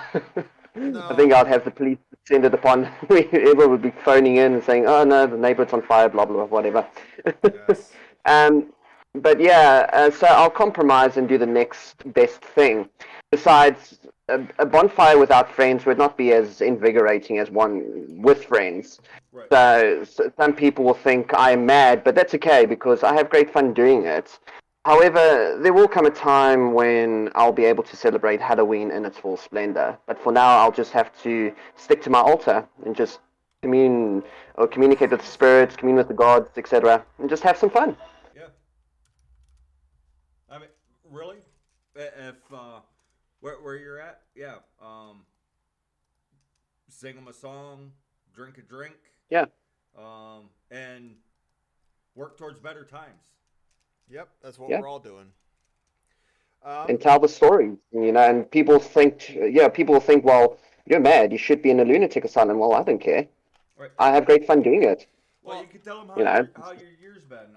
Because like one exercise I had suggested to people a while ago that some people really liked was the writing letters to the gods. Well, Yes, yeah. on Halloween, like just telling them how your day is. Don't ask them for things. Yeah. They're not Santa Claus. But like if you're writing Yeah. to a long lost relative and you want to get to know each other. Yeah. But there's no reason why you couldn't do that verbally on Halloween because the veil is thinner. Yeah. So Yeah, no, absolutely. sing them a song, tell them a That is- story, tell them about how your year's been. Invite one or two of them to stay, but only if they're Yeah. cool. Yeah, no, absolutely. I mean, writing a letter to the gods would be a fantastic idea. It's something I never thought of, I must admit. Maybe I'll do that later. Yeah, it's if nothing else, it gets you thinking about it. Hmm. So, yeah, it doesn't have to be anything specific. Uh, Dear Fenrir, I hope that you're feeling better and managed to escape your chains. You know, it doesn't matter what it is that you say, just so long as you're Yeah. saying something. Sending you belly rubs and ear scratches. Right. We're working on setting you free. Fantastic. Looking forward to it. Don't let the Asatru weirdos hear about that. They'll accuse us of all being Rockatru. Ooh. Anyway, Oh, my word, yeah. that annoys Just me. the new age invention as per usual. Ugh, Well, no, yeah, they whatever. make fun of New Agers while being New Age themselves. It's New age themselves, yeah. My favorite one is the right hand and the left hand path. If you look it up, the right hand path is Christianity. The left hand path is everything else. Yeah. By definition, we are all the left hand path. Hey guys, left-handers unite. Anyway, Yes, because I'm actually left-handed. I hate cans and can openers. well, it's fun fact: most bears are left-handed. So, and we have the highest rate of any races for left-handedness, and most of us are taught not to be left-handed. So, how many do we have? Look it up. But Yeah, I'm actually ambidextrous. I used to write with my left hand and then switch over to my right hand as a child, and you're then the I was devil's forced to, mistress. Anyway, I was actually forced to write with my right hand. So, why? Because you're the Yeah. devil's mistress. Anyway, Yeah. but Yeah. it's a whole. So, yeah. Oh, sorry, go ahead, mate. I was just gonna say it's a whole thing. There's so many things that we're made to do that are against our own natures from a young age, including he's left-handed. That means he's broken. Right, so this goes into my argument about what hand a freaking shield should be held in. If we was at one point, even half of us was left-handed, because most left-handers now are ambidextrous because we have to be. When they show the people holding the shields, they hold it in their left hand. That's their strong freaking hand. You don't hold it in your offhand because your shield is your primary weapon. Yes. But I think that's all three questions. We can keep going for about 19 more minutes if you'd like, but Horror games. Why not? Okay, well, if you have time, we can discuss that. I mean, go ahead. okay, Drew, Well, you're up. I was going to say, but my favorite horror game is Silent Hill 2. I know it's Japanese, but it's amazing. But Well, I was going to say Silent Hill 3. oh yeah, I don't mind that one actually. Silent Hill 3 is pretty decent. Number 4 is Well- awesome as well. Well, Silent Hill 3, I would say Silent Hill 3 is the only game to date I could not play for more than 5 minutes without switching it off. It scared the living Jesus out of me, that game. I was I would play Silent for Hill 5 2. minutes. Yeah, no, I would play for 5 minutes, and then I think, okay, well, everything is dark, everything is dreary, grim, and I have no idea where I'm going. I've got this one crappy torch, and yeah, and I have a radio and everything. I'm thinking, okay, well, why do I hear some large creature walking about in the distance, slamming things? It's just one of those games in which I would freeze because I would be too terrified to walk a little further down the passage or down the corridor because I would not know what's on the other end. It's just one of those games, and I remember, okay, spoiler alert, but it is an old game. There is this one part of the game in which you are trapped in I think you're on the subway or something like that. Well, that subway took me about 2 months to complete because I was so terrified to wander about in this large area. But of course, you could hear the dogs in the distance. I think they were something like a three-headed, or they had a split head. I'm not too sure, but there was some type of mutant. But anyway, they're sort of, and I was like, oh my word, this game now. It took me about 6 months to finish. That game was utterly terrifying. You guys are going to be disappointed into me. I didn't really like the Silent Hill games. It's not because they're so scary. That's fine. It's because I couldn't freaking see anything, and they didn't scare me. So for me, those games are pure frustration because all you got is like all that you can see is what your flashlight is. Yeah. So I can't see, and then the scares, what was supposed to scare me, didn't actually scare me. What Oh, okay. the horror game that I loved though, and it might be an overly amount of nostalgia, but the first Resident Evil on Mhm. PlayStation is the first Yeah. game to make me jump. It had Mm. the Beethoven song in there. When the dogs, that first time that the Yeah. dogs jumped through the, I mean, it creeped me out in the beginning because there was no Mm. games like that beforehand. But Yeah. then when you're going down that hallway and the first time that the dogs jump through the glass windows, yeah, I actually dropped my Yeah. controller. And then from then Oh, I've really? been in love with that game. Yeah, it startled the Yeah. living crap out of me because it Yeah. sucked you in so much into the story. Mhm. I forgot that I was playing a video game. I was Yeah. there doing the thing, and yeah, it was. So for me, the first Resident Evil, and I heard that they remastered that. I'm not sure if that's true or if that's On something you, that they're yeah, working on. multiple times. Multiple times. I think there are about 4 or 5 Yeah. remastered versions of Resident Evil 1. Oh, okay. Yeah, Of course, I didn't like the the way that the newer later version- Resident Evil mechanics started to work. I don't like the later ones when they started becoming more like Yeah. shooters. Shooters, Yeah. yes. Yeah. That is my bone of contention right now because I preferred the whole what did they call it? The fixed angle camera system. That to me worked. It what made Resident Evil such a frightening game because there were times in which you did not see what was around the just couldn't corner. see- You could yeah, hear you them. just couldn't. No matter how you Yeah. angled yourself, you just couldn't Yeah. see what was coming. That worked well, but then they changed it. I thought, why? But anyway, The, It was my literally- they changed it up literally because of shooter games. yeah, And to me, Yeah. it was. I mean, Resident Evil 3 was fun, but it wasn't scary. no, I And mean, that's the first one I think of that they did where they modeled it more after the shooter games, and it wasn't scary. It was exciting, but there was no horror. yeah, no, number 4 was when it really went towards more shoot, and then obviously number 5 and 6 pretty much were just outright shooters, and then they were an number absolute 7 abomination. number 7 went back to a more horror aspect, and the one I just completed, Village, number 8 is basically it's Call of Duty in some places, so it was like, well, bang goes all the fucking horror out of the game then. So, but it's weird because my favorite horror moment in game isn't even in a horror game. It's in Thief Deadly Shadows, where you go into an orphanage that was an insane asylum, but it burnt down and is haunted. And the enemies in there are lobotomites, like zombie lobotomites. But you can only know where they are because the lights flicker on and off, and the closer they are to you, the faster they flicker on and off.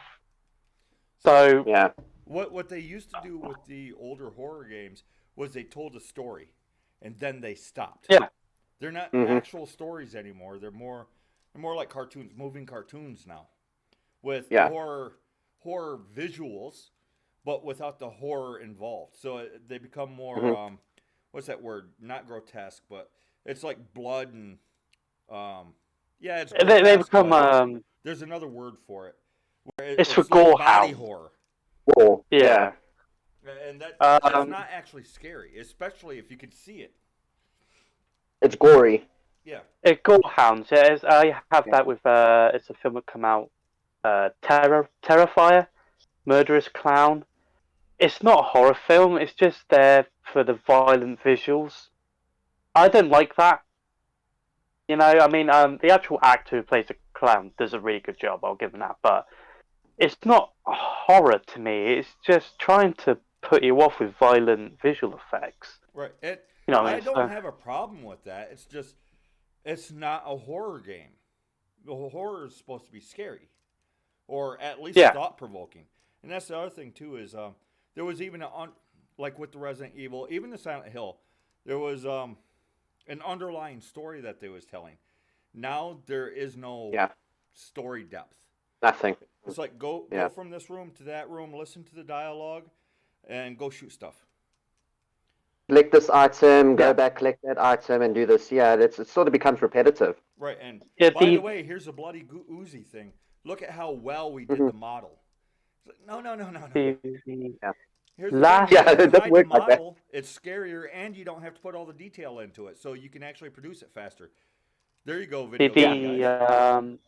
The last good horror game I played was from Polish developers. Observer had Rutger Hauer voicing the main character. Really good because it's not a shooter. It's heavily influenced by Blade Runner, but think of it as Blade Runner. But if someone made a horror game in that universe, and like I say, you don't actually have any combat at all. It's a lot of mystery involved, and a lot of it is visuals too. But it's visuals done in a way that draws you in. It builds mystery, and it's a really good story as well. To me, there's not enough of that. I love Alien Isolation. It's a phenomenal game. That's a But bloody hard game. it's incredibly fucking annoying as well when you can't find It a is save very. point. Yeah. But there's too much combat with the Working Joe robots as well. Yeah. But like I said, you can't The actually kill the concept of the alien. game itself is excellent. Yeah, the concept of the game itself is excellent. It's just incredibly frustrating, but I suppose that is the intent. I mean, the whole point of the game is to survive. You have to sort of crawl your way through the space station without being spotted by the extraterrestrials or the xenomorph. Because I think the concept of that game is that the xenomorph, I don't know, they were trying to portray it as invincible, all right, because it's a different species, it's formidable, it's ferocious, blah blah blah.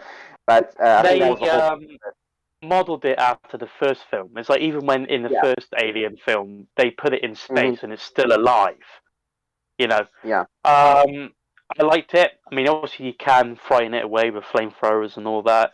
Fuck you, James Cameron. But what I like is that you'd be walking down a hallway and all of a sudden you hear these really heavy footsteps. That's why I recommend wearing a headset with 3D surround as well. You can't look it. Yeah. And you hear these giant footsteps. You know you got no way of killing this thing, so you got to try and find somewhere to hide. And there's nothing more frustrating than doing about 2 hours of progress, being unable to save the game. You walk down the corridor and you hear the alien coming, and you've got nowhere to fucking hide. Yeah. And it's like, well, I can't run anywhere because it'll hear me, but I can't exactly crouch because it'll catch me. It's not enough of that in games, like I said. Sort of a dilemma. Yeah. Like in Resident Evil 8. It's a good game, but it's not Resident Evil. It's Call of Duty with. It's Call of Duty with werewolves, essentially. With werewolves and vampires, yeah. Like 4 vampire babes and a few werewolves. There we go. That's Call of Duty. That's Resident Evil 8. And think to myself, what I would, because I know Revelations had guns and that, but it's still sort of back to Resident Evil horror aspects of it, you know. Yeah. But like I said, most horror now is just it's casualized for a casual audience, right? You know. Yeah, you have to make horror content for horror fans. That would be awesome if they went back to that. There is a game come out called Made of Sker. It's based on Welsh folklore, actually. I'm trying to think when it came out. Well, do you know what but they that's... used to tell people that complained about horror, like horror video games and horror movies? What the producers of this content would say? They used to say, "Don't watch it, don't play it." Precisely. If you don't like it, don't watch it. It's as simple as that. Yeah, it's as simple as that. You know, why derail it for everyone else? You know, kind of like when the blonde chick with that movie, Captain Merchant or whatever her name was, the blonde chick. We're not making this movie for white males. Blah blah blah. Don't watch it. That's fine. We won't. Charlie's Angels. No, the remake. Captain Marvel. Brie Larson. Oh, yeah. Yeah, well, we didn't watch the last Charlie's Angels too, so they might have said that. But when they say that, it's like, okay, we won't. It's fine. Yeah, we won't.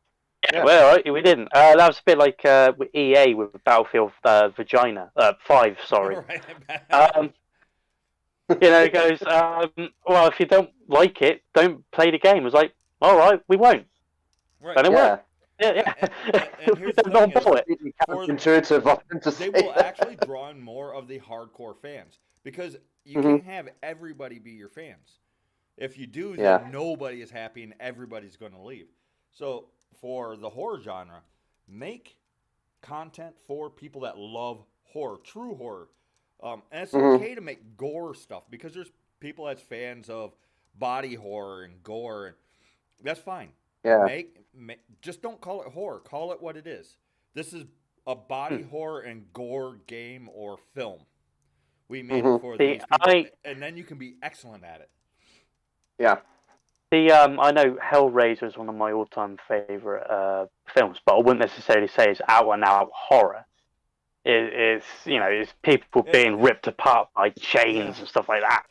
Well, and it actually still had a story, which is amazing. It's basically torture Yeah. porn. Yeah, it is, but it's oddly it's torture porn with a story and a point. Yeah. Yeah, Well, that's it. Yeah, I don't which know is when how they worked managed so well. it, but they did. Yeah, which worked so well. It really did. But like they I said, wasn't I do actually trying recommend to the appease the mass audiences either when they made it. They was actually just trying to make a good story with these aspects that they really liked, and it worked. like I said last night. Read the book, The Hellbound Heart. Is that the director of Hellraiser was actually the author of the book? That probably helped. Yeah. Although he has made changes for the book, but again, it's like with Pinhead. He's not evil. Like the Cenobites aren't evil. They're literally just giving you what you want. So Yeah. I think moral story is careful what you Just- wish for. Right. They're Yeah. they're giving you what you asked for, not necessarily what you want, or maybe it is what you want, but too much of it, depending on how you want to look at it. Yeah. I mean, it's, obviously when the main the actual antagonist is Frank, in the film.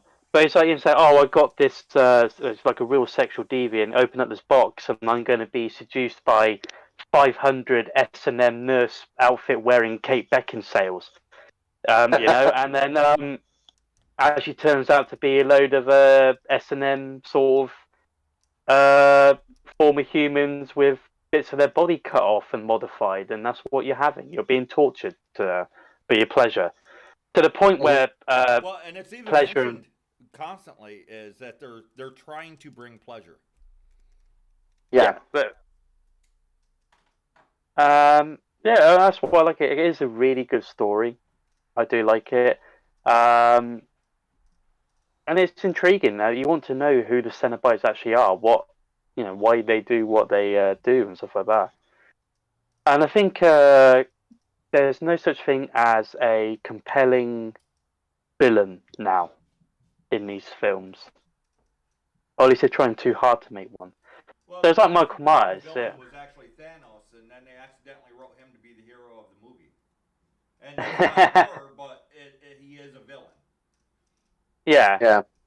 But Um, you should be able to I- sympathize with the villains or with the monster, but not too much if you actually want them to be the bad guy. But you have to understand why they're doing the thing that they're doing. Most of the time, depends on the story. Sometimes you don't. But they don't understand they don't understand storytelling anymore. It's probably because they learned how to tell stories in college. Yeah, it's no one, and they always seem to have a disappointing ending. Like there has to be a twist ending. That the M Night Shyamalan or whatever his fucking name is, sort of phenomenon where it has to be a twist. Oh look, it was her all along. Oh look, Mhm. she was killing them all along. It's like no, I just want a bloody villain. Yeah. There's one thing I like the film, the 1981 film, My Bloody Valentine with the miner. Rather than it being just a person who came obsessed with the original killer, why can't we just have it where it is the ghost of the killer and that is what it is? You know, like he's haunting the mine. You know, and just killing people who work there. Why has it got to be the twist ending? Why can't I just have someone kill people? Guys, you want to Yeah. hear something magical? For real.